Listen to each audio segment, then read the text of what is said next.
Welcome, friends. James Corbett here, corbettreport.com, with your thought for the day, October 18th, 2015. And it seems no matter where you turn online for your news today, you're going to encounter headlines, some of them hyperventilating, others somewhat factual, about a shocking new memo that reveals shocking revelations of a shocking truth about the Iraq War. Who would have thunk it?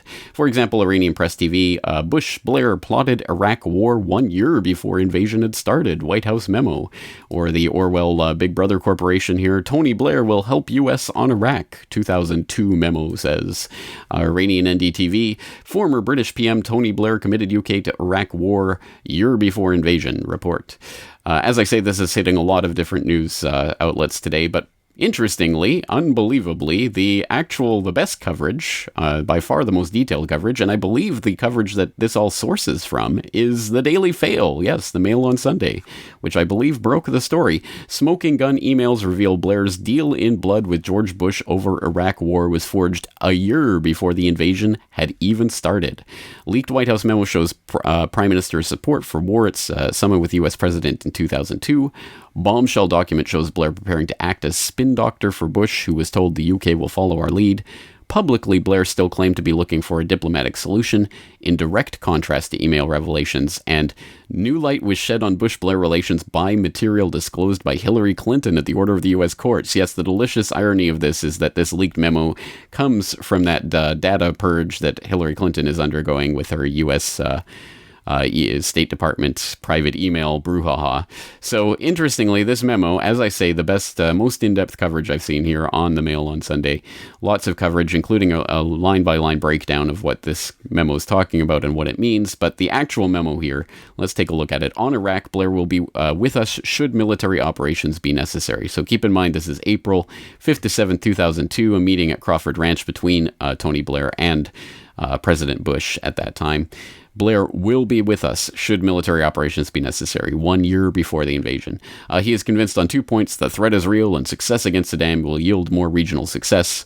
And goes on to say Blair may suggest ideas on how to, 1, make a credible public case on current Iraqi threats to international peace, 2, keep Iraq's neighbors on our side, 3, handle calls for UNSC blessing that can increase support for us in the region, and 4, demonstrate that we have thought through the day after. Every single one of those points is just ridiculous in hindsight, isn't it? For example, number 1, make a credible public case on current Iraqi threats to international peace. Of course, there was no credible public case to be made because Iraq was not a threat to international peace. And we know that from many different sources. For example, we know that Blair tried to make the case through his sexed up WMD dossier on Saddam's weapons of mass destruction that we know was sexed up by one of the insiders, Dr. David Kelly, the UN weapons inspector, who blew the whistle on that and promptly ended up dead. People who don't know the story will best be served by going back to episode 192 of the Corbett Report podcast, Requiem for the Suicided Dr. David Kelly, for the full story. I'll put the link in the show notes, of course. Number 2, keep Iraq's neighbors on our side. That's particularly humorous, or not really funny, but funny, but, well, sadly humorous, given what's happening in the region surrounding Iraq right now, of course, with Syria right on the border there. 3, handle calls for UNSC blessing that can increase support for us in the region. Well, of course, there was no UNSC blessing, and Kofi Annan, who was then the UN Secretary General, came out to say that the Iraq invasion was illegal, and then, of course, the UN offices in Iraq at the time were bombed. So that's how they roll. And then 4, demonstrate that we have thought through the day after. Again, what a ridiculous joke, considering, of course, the breaking up of Iraq along sectarian lines and the rise of the Islamic State and the complete disintegration of any semblance of stability in the region. But then again, that was the plan all along, wasn't it? And again, we know that was the plan all along because we know, for example, we've known since 2007, General Wesley Clark in the bowels of the Pentagon, 10 days after 9/11, getting the full rundown on how they were going to invade Iraq and several other countries too. And I went downstairs, I was leaving the Pentagon, and an officer from the Joint Staff called me into his office and said, I want you to know, he said, sir, we're going to attack Iraq. And I said, why? He said, we don't know. He said, I said, well, did they tie Saddam to 9/11? He said, no. And then I came back to the Pentagon about 6 weeks later. I saw the same officer. I said, why haven't we attacked Iraq? We still going to attack Iraq? He said, oh, sir. He says, it's worse than that. he said, he pulled up a piece of paper off his desk. He said, I just got this memo from the Secretary of Defense's office. It says we're going to attack and destroy the governments in 7 countries in 5 years. We're going to start with Iraq, and then we're going to move to Syria, Lebanon, Libya, Somalia, Sudan, and Iran. I said, 7 countries in 5 years. I said, is that a classified memo? He said, yes, sir. You bet your Billy Bobka, as Balky Bartakamus, I'm sure, would tell us anyway. Yes, so we've known for years and years about the 7-nation plan, which is not on schedule. Of course, it's taking more than 5 years, but every single one of those countries is threatening to, or has been toppled, or is being threatened to be toppled, of course, with Iran next on the chopping block, if Syria falls in the way that the Western powers want it to fall. But it gets even worse than that. That's right, not only have we known since 2007 that Iraq was being invaded, the plan was already on the table 10 days after 9/11, but we've known for a decade now, since May 1st, 2005, about the Downing Street Memo, which of course dates back from 23rd of July 2002. It was a prime ministerial meeting at which it was, well, a lot of interesting details were discussed, including, again, keep in mind, July 2002, military action in Iraq now seen as inevitable. Bush wanted to remove Sudan through military action justified by the conjunction of terrorism and WMD, but the intelligence and facts were being fixed around the policy. Remember that? Remember that little phrase? Yeah, this is where it comes from, the Downing Street Memo, downingstreetmemo.com. You can read the memo and why it is and was so important to really document what we had already known, which is that they had planned the Iraq war well in advance and nothing was going to deter them because they were fixing the facts around the policy. Yes, David Kelly tried to warn people as well. And yes, even more ridiculously, so this was May 2005. In February 2006, we had the White House memo, the so-called White House memo. Remember that one? Blair Bush deal before Iraq war revealed in secret memo.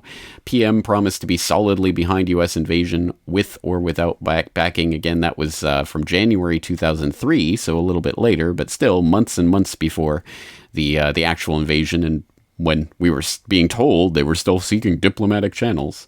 One of the most ridiculous revelations from that one, Mr. Bush told Mr. Blair that the U.S. was so worried about the failure to find hard evidence against Saddam that it thought of flying U-2 reconnaissance aircraft planes with fighter cover over Iraq, painted in UN colors. Mr. Bush added, if Saddam fired on them, he would be in breach of UN resolutions.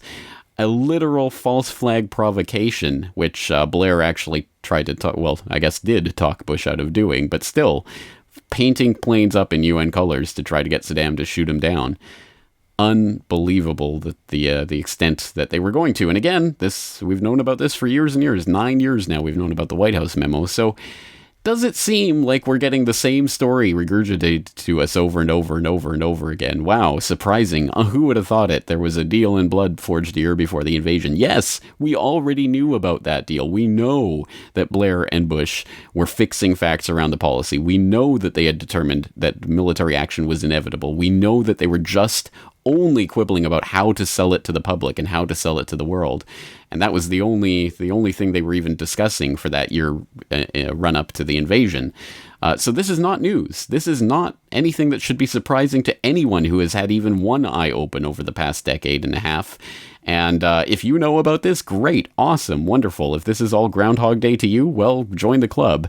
But please spread this info in this context. Spread this video to people around you who still don't quite get why the establishment mouthpiece media is disintegrating in front of our eyes, why it is the train is falling off the rails, and why they are such a laughingstock. It's exactly because of things like this. And that's not even conjecture. We can go to the latest Gallup poll, September 28th, 2015. Americans' trust in media remains at historic low. Surprise, surprise. And here's the graph of trust in mass media, a great deal or a fair amount.